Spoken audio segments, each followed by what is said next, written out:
Hello everyone and welcome back to my channel. It's me again, Chelsea, and today I am going to be talking through my SPFBO9 semi-finalist picks. I'm going to tell you about the books that I read as part of my batch. So I had 6 books that I was given to read.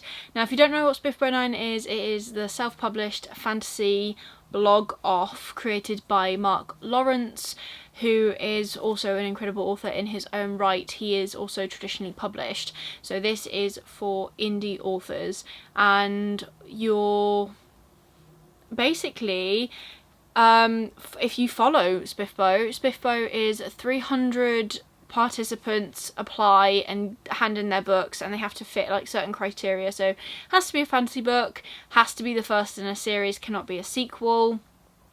And there's like some other things as well that we go through, and then they are split out into 10 judging teams. So essentially it's 10 teams, 300 books, 1 winner, and you get given 30 books each between each team, and then each team then splits it into the people that are reviewing it within that team. So in my opinion, my team got some fantastic picks. There are plenty of reviews coming from the rest of my team. A lot of them have already been done. I believe I'm one of the last people to give their reviews. So we're going to talk through the books that I was given, and we're going to talk through my thoughts and feelings. So unfortunately, out of my 6 there were 2 that I DNF'd, and this is purely because I didn't exactly gel with the writing style or the story, but I'm still going to tell you about them because they might be the perfect fit for you. And that is the best thing in my opinion about SPFBO, is that there are so many books, and obviously not every book works for every reader. So I'm going to tell you about them, and if you think they're perfect for you, then you should go and check them out. I'll also put covers here for you so you can have a look and see what you are looking for essentially. So my first book was Red Mage by H.D. Wolf.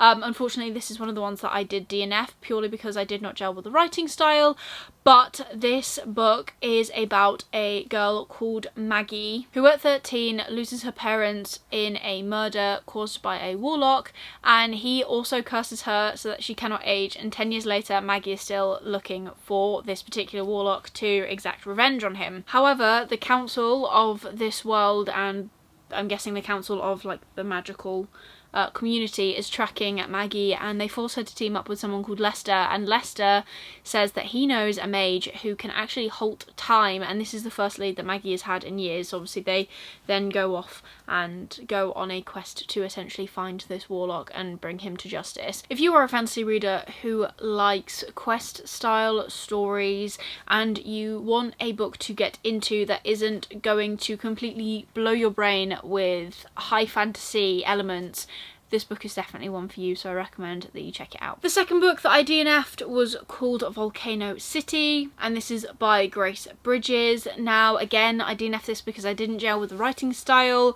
It is also listed as a sequel, however, according to the author, you can read all of the books in this series as little standalone novels. So in this book we're following a character called Anira, and it is said that since she is away from the thermal springs and the legendary creatures of Rotoruna, I hope I'm saying that right, her supernatural brain power and memories have now faded.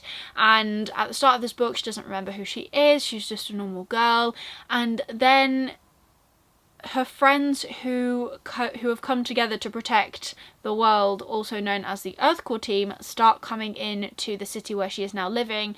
They all realise that they're actually quite unsettled, but they can't exactly place what it is because none of them have their memories. It's not until their nemesis comes into town trying to wreak havoc, as nemesis tend to do, Anira must fight to bring her team back together and to remember who she is so she can use her powers to thwart this nemesis and to save her hometown.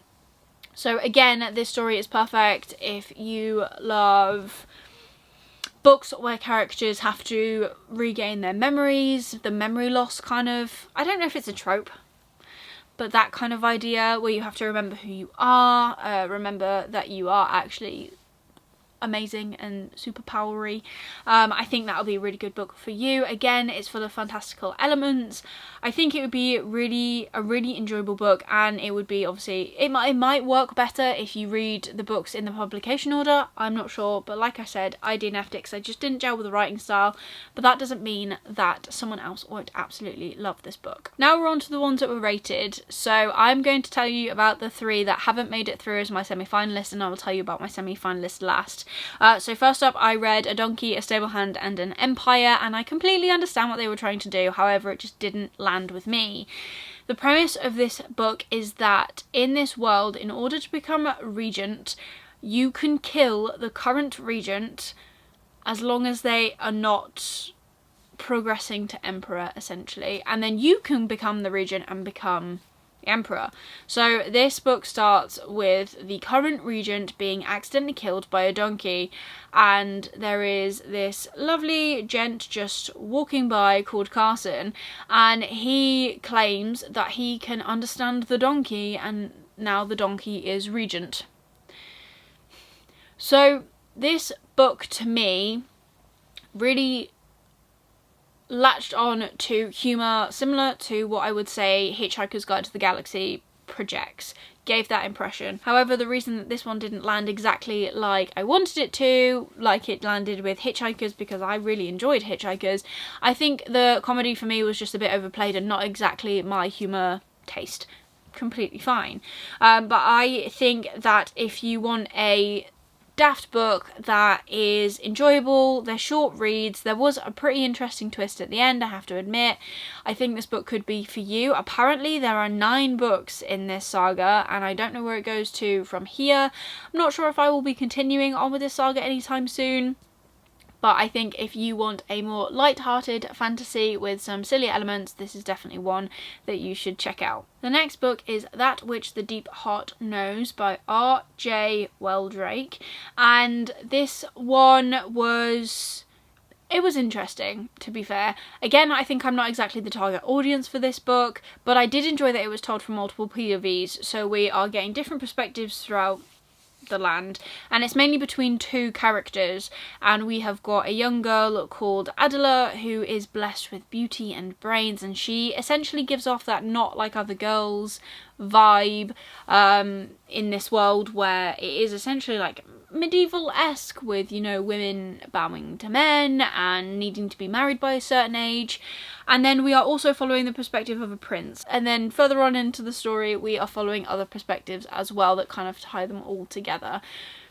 There is a slight romance towards the start of the book, and then it kind of developed into almost like a miscommunication trope, which I enjoyed for the fact that it pushes Adela out of her comfort zone and she goes off into the world. However, I will give trigger warnings. There is sexual assault in this book. If that is not something that you can read or it is triggering for you, please check that out before you dive into this book. I think it is a good story about friendship and finding yourself. I do think that the sexual assault that happened was unnecessary. It wasn't really needed for the story, but each to their own. I would recommend this if you are more of like a fantasy romance kind of reader. Again, I wouldn't say it is classed as like epic or high fantasy. I will also mention that the pacing in this book is varied. It's not very fast paced and there isn't a lot of action. So if that is something again that you don't enjoy, maybe give this one a miss. But if it is something that you enjoy, having a very layered story with loads of different perspectives and reasonings and interesting characters, because there are some very interesting characters in this book, then it's definitely worth checking out, and I really hope that you enjoy it. So the final book that I have to talk about before we talk about my semi-finalist is Curse of the Fallen by H.C. Newell. I really enjoyed this book. I think the world is fantastic. In this book we're following our main character Near, and she is branded as the Child of Sky, otherwise known as basically a demon, and this is because she possesses magical abilities. Magical abilities in this world are outlawed. They are a big no-no, and there is something called the Order that is in place that is basically convinced that magic is evil and it is their job to kill it, or kill all of it. And there is a tracker in Nir's blood, which means anytime she uses her magic, the Order can find her, and they obviously have a bounty on her head because they really do not like her. So she is trying to find a way to take that curse out of her blood, and that is essentially the whole story. The whole story revolves around her apparently trying to get into the Trials of the Blood. And the thing I will say about this book is that I wanted more of the trials. This book is a very big travel book. If that is not your thing, please bear that in mind. But in this book, the characters travel to different locations to achieve different tasks, whether that is to get certain items or to get information before they go onto the trials. That is what happens. There is action in this book. Nir is a pretty badass character, I have to say. She can look after herself. There is a slight romance in this book, which was okay. I'm not the person to come to rate romances. I never have been. But I enjoyed the premise of this book. I think the world is really cool. I would love to carry on with the rest of this series at some point when I have a bit more time, which is currently not this month. But the other thing I will say about this book as well is right at the end there is a twist, and by gosh, Nir just proves herself even more. I really enjoyed this. I enjoy her as a character.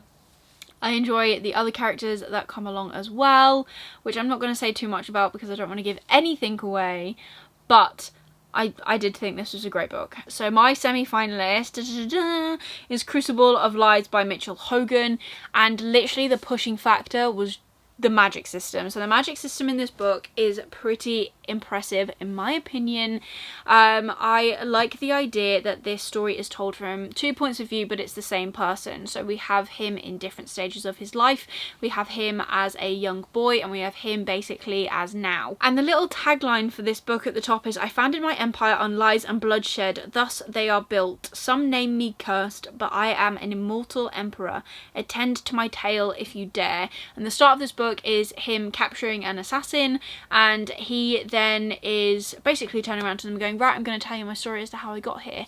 And that is why the perspectives are different times, because he is showing his past story, how he discovered that he is a magician or a sorcerer in this book, and then we flip back into where he is now as this immortal emperor.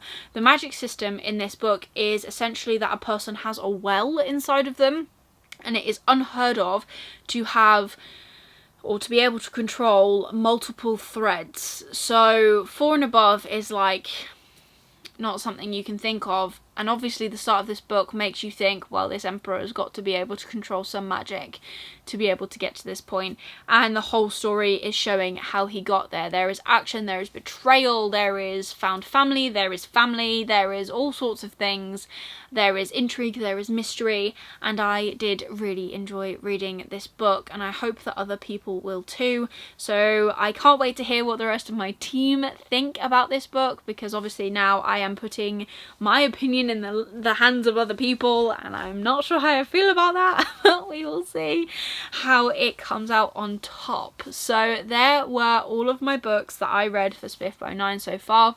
My next task is to read all of my semi-finalists from the rest of my team, and I am very excited to dive on into them because they have picked some phenomenal books and some that I'm very excited to get to. If you did enjoy this video, please give it a thumbs up, really supports me and my channel. Leave me a comment down below if you've read any of the SPFBO books. Do you have any recommendations from other batches, because we haven't actually been given other batches. That is the thing I will say that is a bit sad about SPFBO, is that when you are given your selection, unless the other teams put certain books through to their finals and you go out of your way to read the books that they essentially said no to, you don't get a chance to read all of the other books. But there are 300 amazing books that you can check out, all indie authors, all phenomenal, that might not have worked for some people and some people might have passed them up, but they might work perfectly for you. So definitely give them a look, check them out, look at all of the other books. I am excited to see what my team have picked for the rest of the books, and I'm actually excited to dive into some of the books that my team said, maybe not for my semi-final. So as you can tell, I'm just overly excited. But if you don't want to leave me a full comment and you just want to leave me an emoji, leave me any magical emojis, any fantasy emojis, dragons, magic, that sort of thing. Leave them in the comments down below. If you want to see more of me, please consider subscribing down below and ring that notification bell to get notified every single time I upload new videos. I'm uploading every single day in the month of August. I have already uploaded like 16 videos, so go check out the pile. There are plenty of things there to keep you occupied if you want to. But other than that, I will say bye. I will say thank you for watching, and I hope that this video has brought you a new book, at least one new book for you to want to check out. I will leave links to the Goodreads pages below for you as well, so that you can look at them that way too. But that is everything for today's video. I hope you're having an amazing day, and I'll see you soon in the next one. Bye.